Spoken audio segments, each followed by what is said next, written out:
Depois foram para Jericó.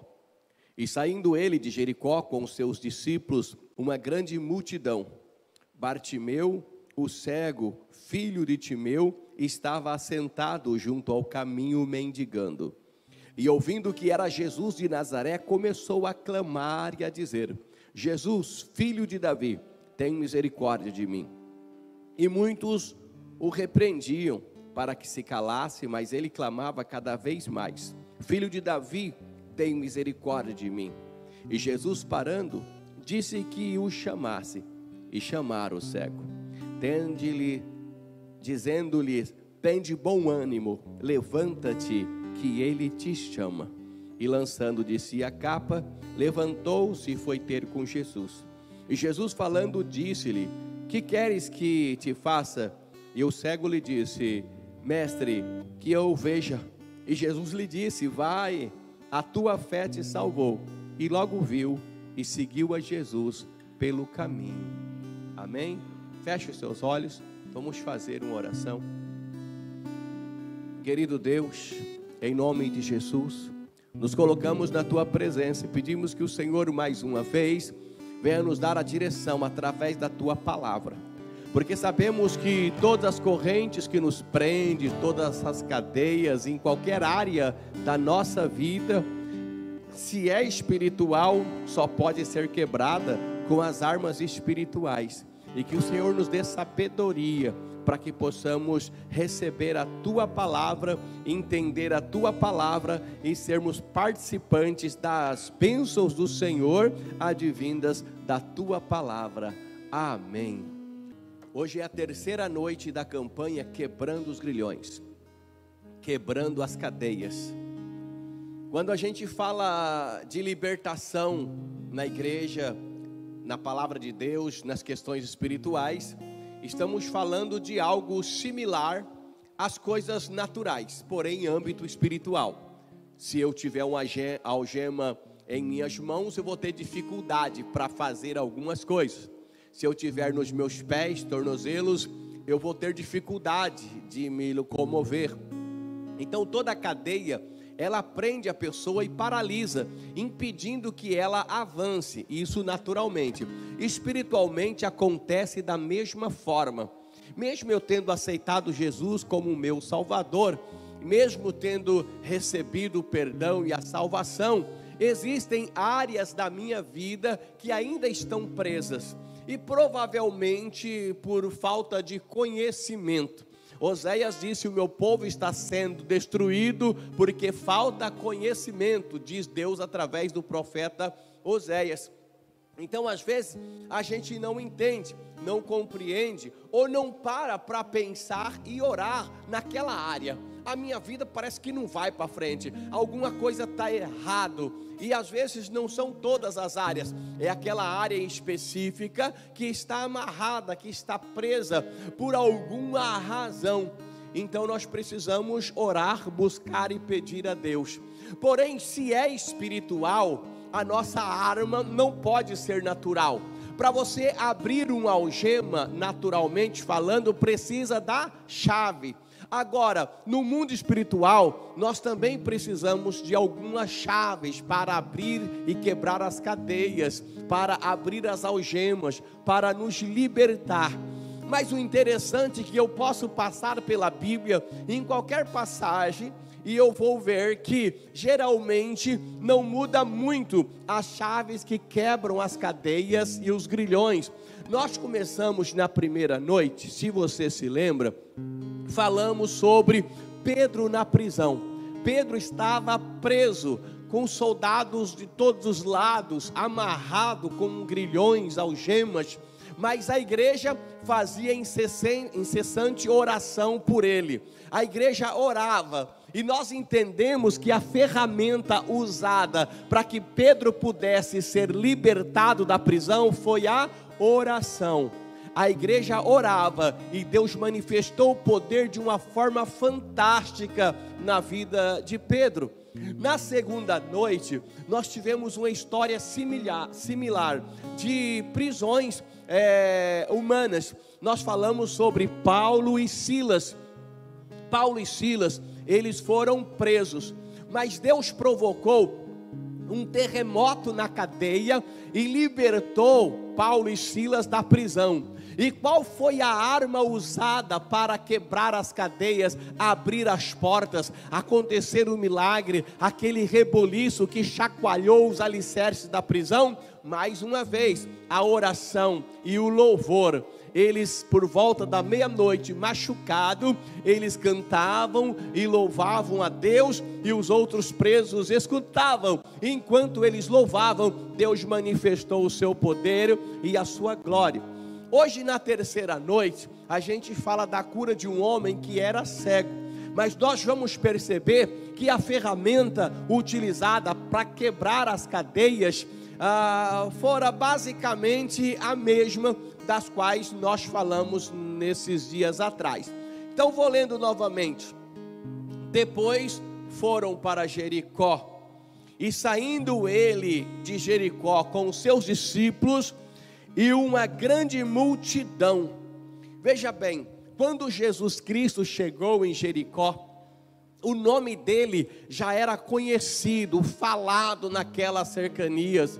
As pessoas já sabiam que se tratava do Filho de Deus, de um profeta, de um homem que operava milagres, um homem que realmente curava os enfermos, expulsava os demônios. Então, quando ele chega na cidade, ele chega com os discípulos e também uma grande multidão que foi se agrupando ao longo do caminho da sua estrada. E quando chegou na entrada da cidade, imagina o barulho, Jesus chegando, uma multidão começa a caminhar com ele. Então a multidão estava ali certamente ávida por milagre, a multidão estava ali certamente querendo chamar a atenção de Jesus, certamente para fazer um pedido, assim como na estrada em que ele estava até chegar à casa de Jairo, e uma mulher com fluxo de sangue tocou nele, e ele parou e disse: alguém me tocou, e os discípulos disseram: todos estão te tocando. Então Jesus ali parecia, vamos chamar assim de hoje, um popstar. Todo mundo queria estar com ele, falar com ele, estar perto dele. Está ali Jesus e a fama, porque fama é você ser conhecido, seja a nível local, estadual, no seu país ou fora dele. Jesus era conhecido ali. E é interessante que a multidão estava acompanhando Jesus. A gente faz aqui só para abrir um paralelo entre o cristão e a fama, Jesus e a fama. Ele tinha uma multidão acompanhando, a multidão gritando o seu nome, a multidão querendo falar com ele, muita gente, mas de repente um simples homem, um cego, alguém que era tido como pecador, por causa do pecado, ele estava ali cego. É assim que as pessoas acreditavam naquela época. Se você tinha uma limitação, se você era uma pessoa com algum tipo de deficiência, você era visto como pecador. Olha, ele pecou. Por isso que perguntaram para Jesus uma vez: olha, ele pecou ou foram os pais deles que pecaram para estar assim? Então as pessoas eram tidas como pecadoras, por isso eram doentes. A doença era simplesmente um reflexo, um sintoma de uma vida de pecado. Alguma coisa ele tinha feito de errado. À beira do caminho, porque ali passava muita gente, certamente de coração piedoso, ali era o ponto em que Bartimeu esmolava. Era ali que ele pedia para que as pessoas lhe dessem um troco, lhe dessem uma ajuda, ou lhe dessem o resto daquilo que lhe sobejavam. Então automaticamente ele era um homem que ninguém dava muita importância. Agora Jesus passando por lá, a multidão toda com ele, mas ele presta atenção no homem que estava à beira do caminho. A gente está vivendo um tempo, o que vale são os números de curtidas, os números de visualizações, os números de likes. O que vale são igrejas cheias, igrejas lotadas, Tem gente que vai nessa ou naquela igreja porque tem mais gente, né? É a chamada prova social. Se tem mais gente, então é melhor. E as pessoas têm perdido a essência da palavra de Deus. A gente até entende que de forma natural isso é comum. Os próprios vendedores sabem que entre os gatilhos mentais, um dos importantes é a prova social. E você certamente já passou por ela. Você chega numa cidade diferente, aí você vai no comércio, tem uma lojinha, não tem ninguém lá dentro. A outra tem 15 pessoas. Qual que você entra? Ali é melhor, ali é mais barato, ali tem mais gente, né? E não necessariamente.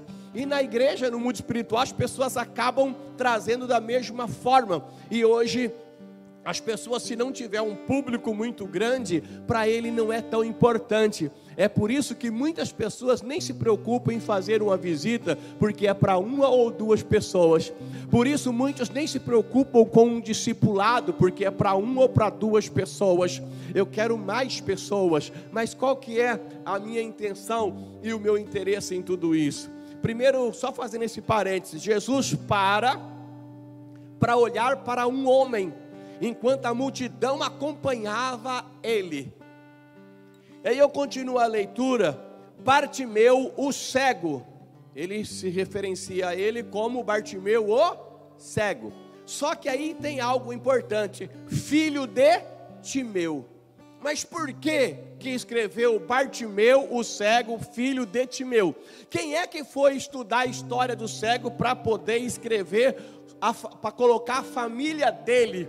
Logo nós conseguimos e podemos entender que após o milagre que ele recebera, o testemunho do próprio Bartimeu deve ter convertido toda a família dele. Por isso a família dele passou a ser conhecida de uma tal forma que posteriormente, ao ser escrito o registro desta passagem, a família dele tem o seu nome citado.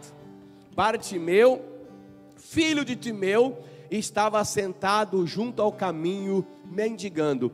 Por que Bartimeu estava sentado junto ao caminho? Talvez na sua versão, à beira do caminho mendigando, porque ele tinha uma prisão física que o limitava. Ele era cego, ele não conseguia enxergar. Ele não tinha programas como tem hoje, não havia aberturas para auxiliar pessoas com deficiências naquela época, nenhum plano do governo que pudesse dar um apoio para Bartimeu, como hoje algumas pessoas com algum tipo de deficiência visual, elas podem inclusive fazer faculdade, exercer profissões, porque existem vários recursos que a possibilitam a enfrentar os desafios e ter uma vida que seja agradável, que seja produtiva para si e para os outros. Mas nessa época, o homem que era cego,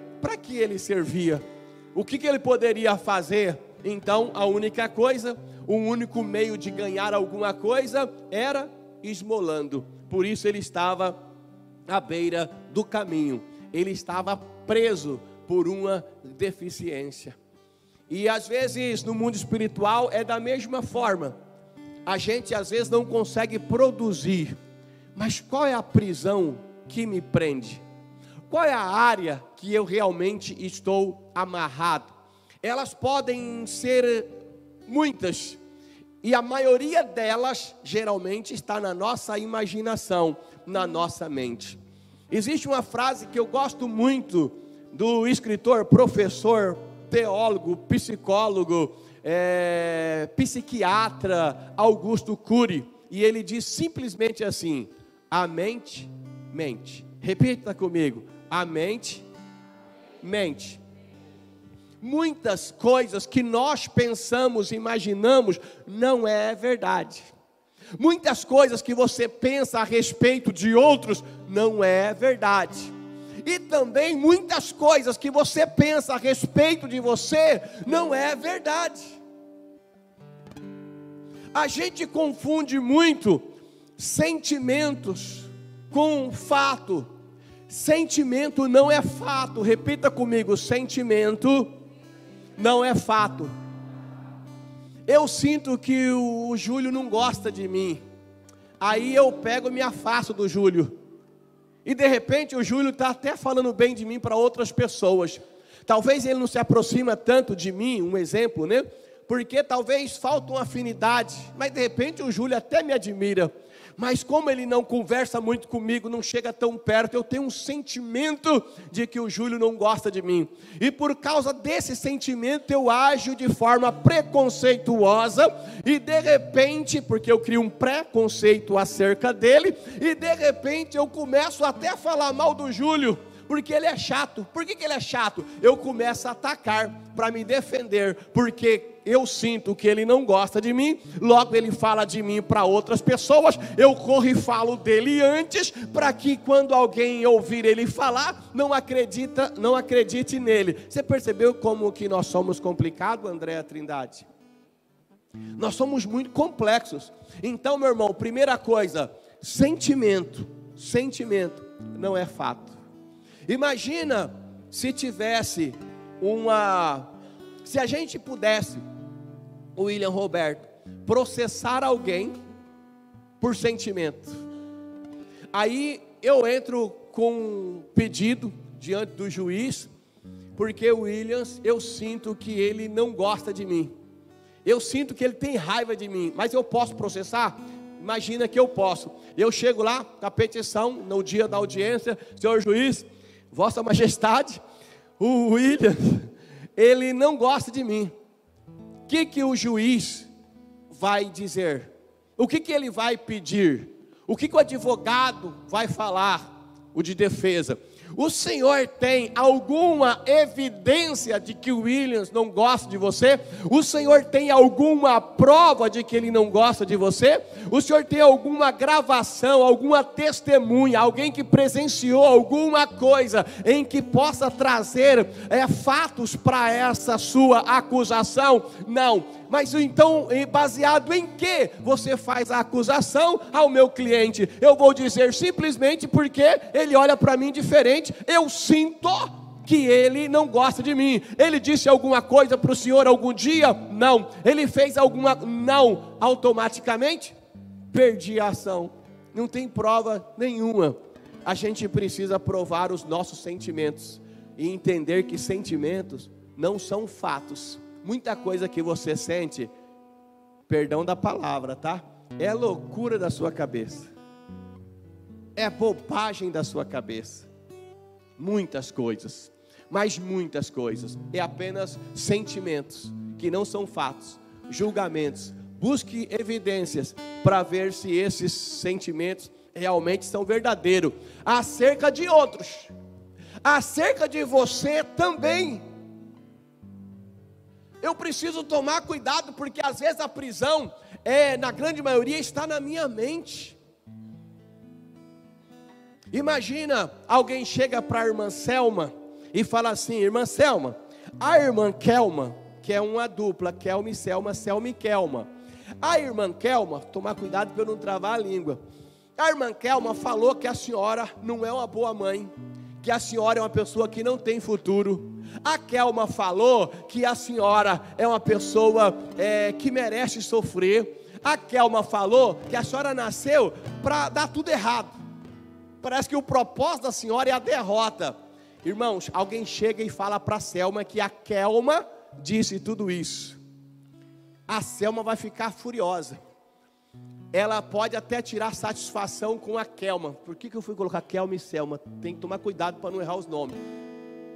Ela vai querer tirar satisfação, ela vai ficar brava. Ela pode cortar relações com a Kelma por causa das acusações da Kelma. A gente não aceita a acusação dos outros sobre a nossa vida, principalmente quando as acusações não são verdadeiras. É ou não é?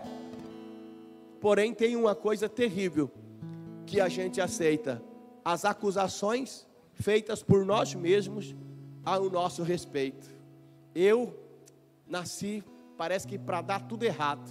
Eu não tenho muito futuro. Eu não vou chegar a lugar algum. São pensamentos que eu acabo verbalizando muitas vezes na hora da raiva. E eu acabo acreditando, e isso acaba me prendendo. Eu não preciso ser uma pessoa que tenha algum problema, alguma deficiência. Eu não preciso ser alguma pessoa com deficiência em alguma área para eu estar limitado. Eu posso ter todos os meus sentidos funcionando perfeitamente. Eu posso andar, pular, correr, mas ao mesmo tempo estar amarrado e não conseguir avançar. Você consegue compreender isso? Você consegue compreender isso? Ah, tá. Vamos continuar a leitura. Por isso ele estava mendigando. E tem muita gente mendigando por aí, porque está preso, vivendo de migalhas espirituais, migalhas de bênçãos, porque está preso. Versículo 47. E ouvindo que era Jesus de Nazaré, quem que ouviu que era Jesus? O cego. Por que ele ouviu? Porque ele era cego, ele não era surdo. É porque às vezes as pessoas confundem. Ele era cego, não era surdo. Como é que um cego pede café? Me dá um café, porque ele fala. As pessoas acham que a pessoa tem uma deficiência que abrange todas as outras coisas. Mas ele então ouviu. Ele ouviu o barulho da multidão. Certamente ele pergunta para alguém que está próximo o que está acontecendo. E alguém fala, é Jesus. Ou alguém vinha gritando Jesus. Aí versículo 47. E ouvindo que era de Jesus, começou a clamar e a dizer. Olha aqui para mim. A limitação e a prisão dele começa a ser chacoalhada agora. Por causa de uma ferramenta poderosa. O clamor. Ele vê que é Jesus, ele percebe que Jesus estava passando, então ele resolve clamar. O clamor, diferente da oração da igreja por Pedro, que estava orando já há um tempo, orando, até que o milagre acontecesse. Estamos em um cenário um pouco diferente. Jesus está passando por ali. E ele começa a gritar. Ele percebe que Jesus estava passando por ali. Deixa eu te fazer uma pergunta. Você percebe que Jesus está passando por aqui nesta noite? Jesus está passando por aqui. Quando Bartimeu percebe isso, ele começa a clamar: Jesus, Jesus. Não, ele gritou: Jesus, Jesus de Nazaré. Ele começou a gritar, e ouvindo que era Jesus de Nazaré, quem diz é o narrador, começou a clamar dizendo: Jesus, filho de Davi, tem misericórdia de mim. Por quê? Viu que era Jesus de Nazaré. E por que Jesus, filho de Davi? Jesus naquela época era um nome muito comum, igual hoje José. Ele gritava: José, José. Tem um monte de gente que chama José na multidão. Se ele falasse Jesus, Jesus, teria um monte de gente na multidão, provavelmente com o mesmo nome. Mas o escritor diz, e ele percebeu que Jesus de Nazaré estava passando por ali. Jesus de Nazaré, Jesus que nasceu na cidade de Nazaré, uma cidade pequena, insignificante naquele momento. Houve até algumas pessoas, historiadores importantes, que ao relatar aquela época, esqueceu de colocar esta cidade. Aí ela só foi, vamos falar assim, foi colocado no mapa por causa de Jesus. De onde Jesus veio? De Nazaré. Então era Jesus de Nazaré. Mas para que não houvesse nenhuma confusão, ele não gritou apenas Jesus, para que não entendessem que ele estava chamando um amigo ou qualquer pessoa. Ele começa a gritar: Jesus, filho de Davi, porque havia uma profecia bíblica que dizia que Jesus Cristo descenderia da tribo de Davi, e assim o era. Então ele especificou para quem realmente ele estava pedindo. Não era para um Jesus qualquer que estava passando por ali, mas era para Jesus Cristo de Nazaré, o filho de Davi. A gente precisa saber para quem que a gente está pedindo. Tem gente aí sem perceber pedindo para muita gente para libertar das prisões. Tem gente aí pedindo e acreditando que o governo vai libertá-lo, que o vereador pode ajudar a libertá-lo, que tal pessoa pode ajudar, que o pastor vai fazer alguma coisa que vai libertá-lo. Mas o único que realmente pode quebrar as cadeias e te dar livramento das prisões que te prendem é Jesus Cristo, Filho de Davi, o único digno de todo louvor e adoração. A Ele seja a honra, a glória e o poder pelos séculos dos séculos. Jesus, Filho de Davi, tem misericórdia de mim. Versículo 48. E muitos o repreendiam para que se calassem. Irmãos, eu gosto de ler a Bíblia assim. Pode ver que eu estou lendo e comentando com você. Não tem esboço aqui, o esboço é a Bíblia. Não que você não possa ter esboço, tanto é que eu tenho quase sempre. Mas quando eu leio a Bíblia sozinho, particular, eu sempre leio assim.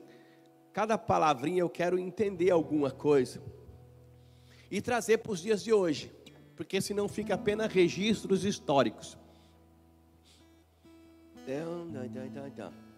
E muitos o repreendiam para que se calasse. Aí eu fico pensando, o homem era cego, vivia de forma miserável, à beira do caminho, vivendo de esmola. E quem acompanhava Jesus, uma boa parte, automaticamente se denominavam filhos de Abraão, ou seja, evangélicos. Todas as vezes que você vê na Bíblia filho de Abraão, são pessoas que professavam essa fé, né, no Evangelho.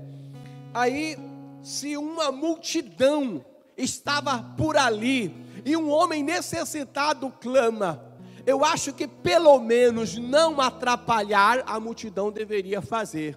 Mas a multidão começou a repreender: cala a boca, cego, você está atrapalhando o mestre.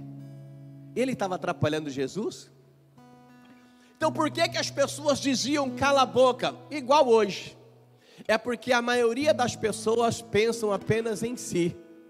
É mais um para ele atender. Cala a boca, você já está perdido aí, fica na sua.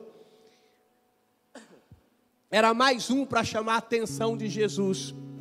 E a outra coisa é que mostra que a multidão não está preocupada com os problemas particulares das pessoas. Isso serve, meu irmão, para as redes sociais. Não desnude a tua alma nas redes sociais. Estou me sentindo triste. E as pessoas: por que você está triste? Ah, mas que pessoa amável, quer saber por que eu estou triste? Deve ser para orar. Você acredita nisso? Nem meu pai, que não tem redes sociais, não acreditaria nisso. Eu vi uma colocação uma vez, eu achei interessante. Uma pessoa falou assim: ó, você que reclama dos problemas aqui no Facebook, era Facebook. Você que reclama dos problemas aqui no Facebook, quando der tudo certo, manda mensagem para a gente saber que você está bem. Ninguém está nem aí. Aparece um ou outro com um coração piedoso, sim, mas a grande multidão quer saber para contar para os outros. O que acontece quando alguém sabe de um problema, talvez uma tragédia ou algo muito triste? Olha, alguém liga: fulano, você ficou sabendo que João sofreu um acidente? Você pode orar por ele? Não, vamos orar. Dificilmente a pessoa desliga o telefone, dobra o joelho e fala: Senhor Deus, ou levanta as mãos: Deus, o João sofreu um acidente, ele está lá no hospital agora, alcance ele, Senhor, envia os teus anjos, Deus, e começa a chorar, sentindo compaixão do João. Acontece? Acontece. Tem gente assim igual a irmã Sônia, igual a irmã Ana Cláudia, igual a irmã Ellen Fernanda, igual a irmã Delcília, pessoas que vão orar na hora? Tem, é claro que tem, mas a maioria desliga o telefone: não, pode deixar que eu vou orar. Fulano, você ficou sabendo que o João sofreu um acidente? Ora, vamos orar, vamos orar. Sai contando para todo mundo. E tem gente que gosta de ser o primeiro a contar. Aí você fala: você ficou sabendo do acidente? Eu estou sabendo. Ah, tá. Não, então, né, que coisa, né? Ele fica chateado. Algum miserável contou na minha frente. Às vezes ele até ora no final, depois de espalhar tudo, mas geralmente nem orar ele vai. Quando alguém te pedir oração, meu irmão, ore. Sempre, abra o teu telefone, já fechou, já vai orar. Porque senão a gente faz outras coisas e a gente acaba esquecendo, né? Tem dia que a gente vai, eu vou ler um versículo na Bíblia do celular. Esse é o problema do celular, Bíblia no celular. Pode ler, tudo bem. Aí você vai abrir o aplicativo, aí clim, o Instagram. Fulano comentou sua foto. Opa, deixa eu ver. Aí ele comenta, aí de lá ele passa o dedo, uma coisa engraçada. Aí ele passa de novo, outra coisa engraçada. Se for no Reels, então, outra coisa engraçada. Questão de segundo, ele passa, nem assiste inteiro, algumas vai inteiro. O seu cérebro vai liberando dopamina. E ele fica todo entusiasmado, dopamina, dopamina, dopamina. Quando ele vê, foi 20 minutos. E o versículo que eu ia ler, ele nem lembra mais. E o perigo dessas redes sociais e desses vídeos curtos. Por que todo mundo está investindo em vídeos curtos? TikTok explodiu. O Instagram falou, vou atrás. Pá. O YouTube falou assim, opa, estou perdendo público. Pá, os shorts. Por que tanto vídeo curto? Porque eles liberam dopamina. A pessoa passa tão rápido, 3 segundos, 4 segundos. Dá para a pessoa que está do outro lado uma visão legal. A pessoa, poxa, eu coloquei meu vídeo, deu 1000 visualizações. Das 1992, passaram o dedo. Passou o dedo, já conta lá, nesses vídeos curtos. Diferente do YouTube, que tem um tempo. Passou o dedo. Talvez 10, 15 assistirem inteiro, mas ele se sente bem. A pessoa do outro lado, dopamina, dopamina. É por isso que nós estamos hoje vivendo com pessoas que dizem assim, para o pai e para a mãe. Mãe, manda áudio para mim, manda em texto. Frases curtas. Meu pai me mandou um podcast no áudio. Quanto? 1 minuto.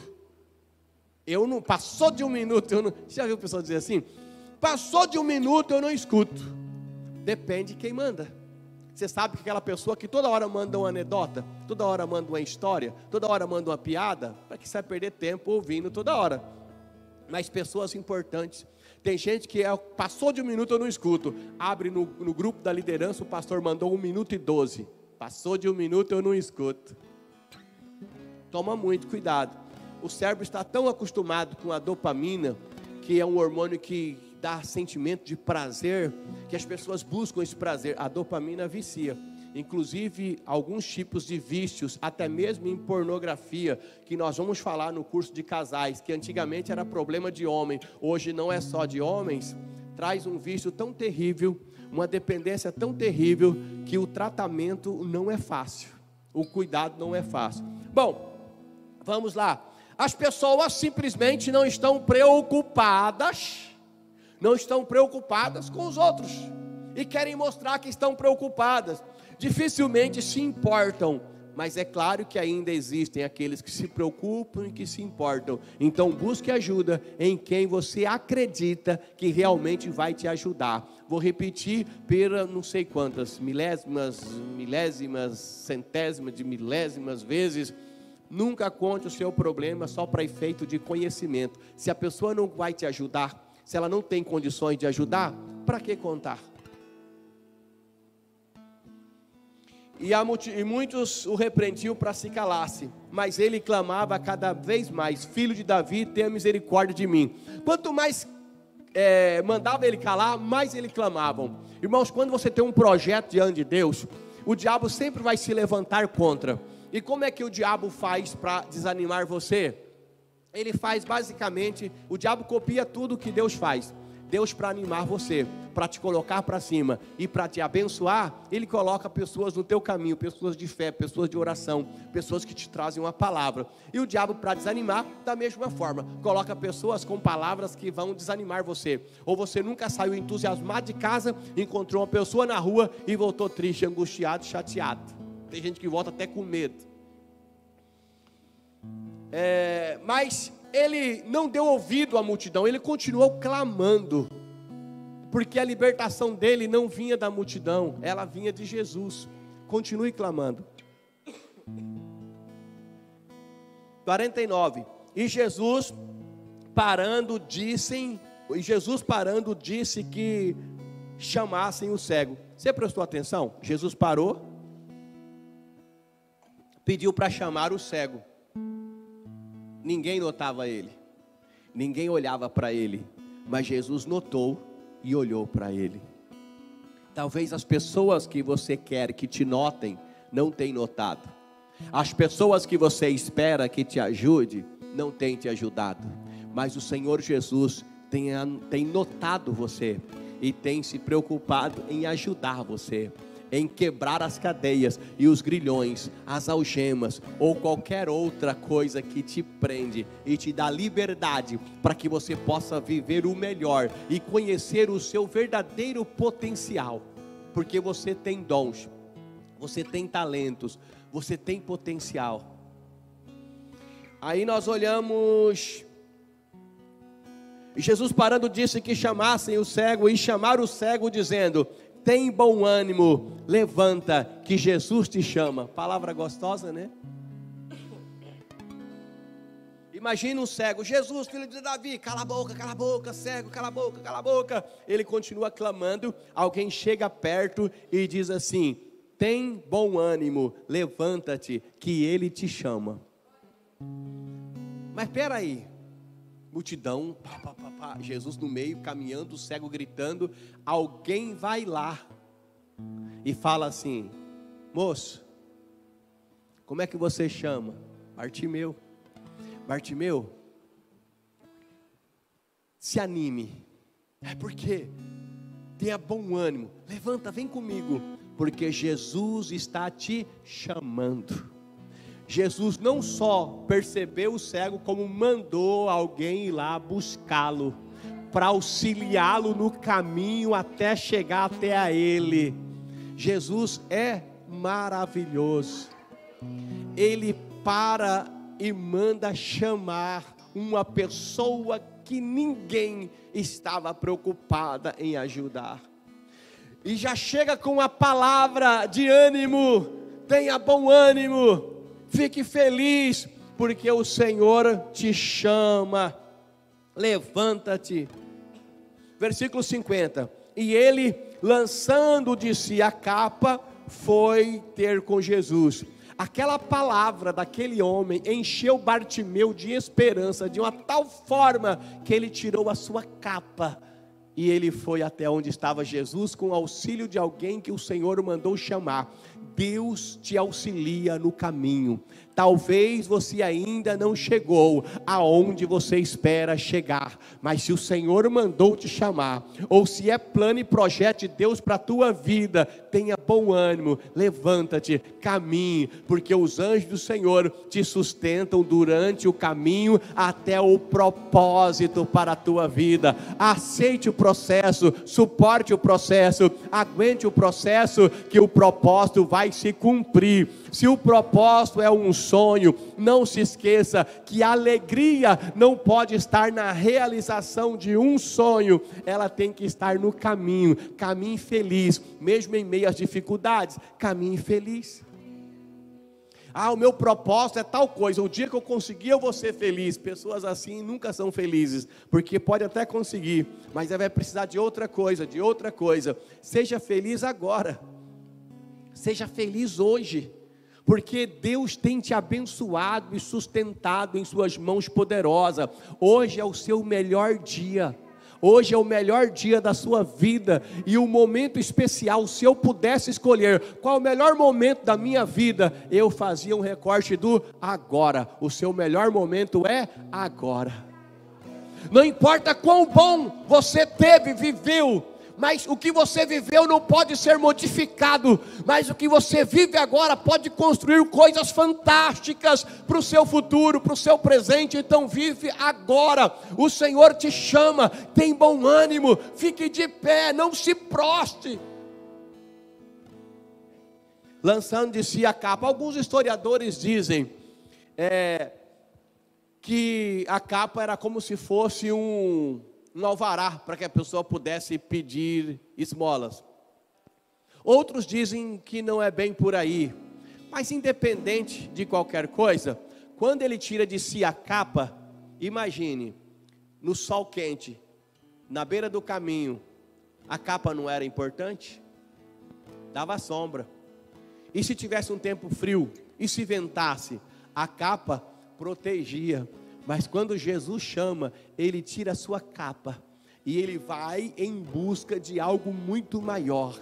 Ele percebe que agora ele teria um cuidado especial. Alguém estava se preocupando com ele. Levantou e foi ter com Jesus. E Jesus falando disse-lhe: que queres que eu te faça? O que queres que eu te faça? O que você quer, Bartimeu? Qual é a tua vontade? Por que você está clamando? E você, meu irmão, por que você está clamando? O que você quer que o Senhor faça? É claro que Deus sabia o que ele tinha, estava visível para todo mundo que ele tinha um problema, uma deficiência visual. Automaticamente, Jesus sabia, mas Jesus queria ouvir.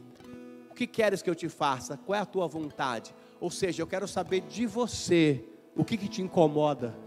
Jesus se importa, Ele quer saber de você, o que está te incomodando? O que está te incomodando hoje, meu irmão, na sua vida? Na área sentimental, o que está te incomodando? Na área financeira, o que está te incomodando? Na área familiar, o que está te incomodando? Na área profissional, o que está te incomodando? O que queres que eu te faça? Jesus se importa com você. Diga assim: Jesus se importa comigo. Aí o cego lhe disse: mestre, eu quero ver, que eu tenha vista. Ele fala o que ele quer. É por isso que nós fazemos campanha. É por isso que nós oramos. Deus sabe o que você precisa, mas Ele quer ouvir de você. Qual é a sua vontade? O que você quer? O que você precisa? Porque quando você falar, Ele vai agir, Ele vai atuar, e a bênção será derramada sobre a sua vida. E Jesus lhe disse: vai, a tua fé te salvou. As cadeias quebraram e logo viu. Ele começou a enxergar, recebeu o milagre, porque as cadeias quebraram. Duas chaves poderosas. Primeiro, o clamor, não para qualquer pessoa, mas a Jesus de Nazaré, o filho de Davi. E a segunda arma: vai, a tua fé te salvou. Você teve fé, você enfrentou o processo, você enfrentou a multidão, porque você acredita. Meu irmão, se você acredita, vai, a tua fé vai quebrar os grilhões, o teu clamor vai quebrar as barreiras e as algemas, em nome de Jesus. E logo viu, é o milagre dele. E depois do milagre, e seguiu Jesus pelo caminho. Não se preocupe apenas com a bênção, receba algo maior do que uma bênção de Deus.